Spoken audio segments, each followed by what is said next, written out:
اور ہر زمانے کے لحاظ سے، ہر مزاج اور طبیعت کے لحاظ سے مشائخ جو ہیں مختلف علاج تجویز کرتے رہتے ہیں، بعض اوقات آسان، بعض اوقات تھوڑی سی مشکل، لیکن ان مشکلات سے گزرنے کے بعد اللہ تعالیٰ کے فضل و کرم سے آدمی کو بیماریوں سے نجات مل جاتی ہے۔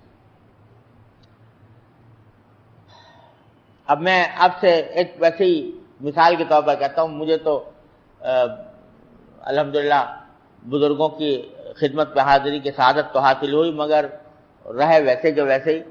لیکن میں بتا رہا ہوں کہ کس طرح بزرگ جو ہیں، وہ لوگ سمجھتے ہیں کہ یہ بزرگوں کے پاس جا کر کچھ وظیفے حاصل کر لیے جاتے ہیں، اور وہ وظیفے پڑھنے کا نام جو ہے وہ پیری مریدی رکھ لیا ہے۔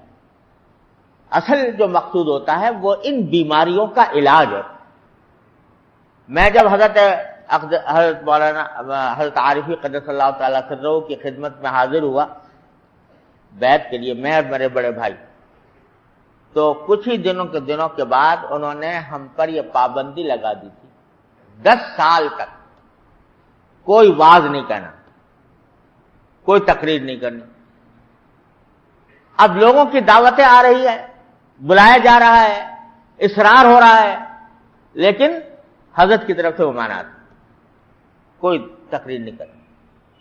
10 سال یہ پابندی رکھی گئی ہے، اور 10 سال تک کبھی غیر ملک سے دعوت آ رہی ہے، کبھی پاکستانی سے دعوت آ رہی ہے، کبھی کہیں بلایا جا رہا ہے وعظ اور تقریر کے لیے، لیکن حضرت کی طرف سے پابندی ہے۔ الحمدللہ وہ 10 سال اسی پابندی کے حالت میں گزارے، اور الحمدللہ اس کا عجیب نفع محسوس ہوا، عجیب فائدہ اس کا محسوس ہوا، بے شمار فوائد تھے۔ اب میں آپ سے کیا عرض کروں، لیکن مثال اس لیے دی کہ یہ نہیں کہ بس وظیفے بتا دیے کہ بھائی صبح کو یہ تسبیح پڑھ لیا کرو، شام کو یہ تسبیح پڑھ لیا کرو۔ کسی سے اصلاحی تعلق قائم کرنے کا اصل مقصود اپنی بیماریوں کا علاج ہوتا ہے۔ اب وہ بیماریوں کا علاج کرنے میں بعض اوقات کچھ پابندیاں بھی برداشت کرنی پڑتی ہیں، تو جب پابندیاں برداشت کیتی ہیں تو قال را بگزار صاحب حال شو، پیش مردے کا ملے پامال شو۔ جب آدمی پامال ہوتا ہے کسی اللہ والے کے پاس، پھر اللہ تبارک و تعالی اپنا کرم فرما دیتے ہیں اور کچھ نہ کچھ علاج اس کا ہو جاتا ہے۔ تو اصل للزکاۃ فاعلون کے ایک معنی یہ ہے جو میں نے عرض کیے کہ اپنے اخلاق کی، کردار کی اصلاح، اور اس کے لیے لازمی، تقریباً لازمی چیز ہے، اس کے بغیر نہیں ہوتی، کہ کسی اللہ والے سے اصلاح کا تعلق قائم کرے انسان اور اس کے ہدایات پر عمل کرے۔ پہلے زمانے میں تو بڑے لمبے چوڑے مجاہدات لوگ کراتے تھے، اب قوتیں کم ہو گئیں، ہمارے حضرت رقیب عثمان تھانوی رحمۃ اللہ علیہ نے آسان کر دیا معاملہ، تو الحمدللہ وہ آسان علاج بھی تجویز فرما دیے گئے ہیں۔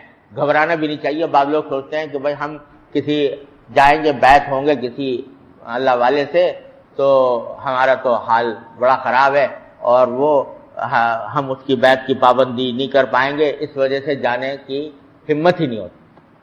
لیکن بھائی اگر پہلے سے پاک صاف ہو تو پھر جانے کی ضرورت ہی کیا ہے؟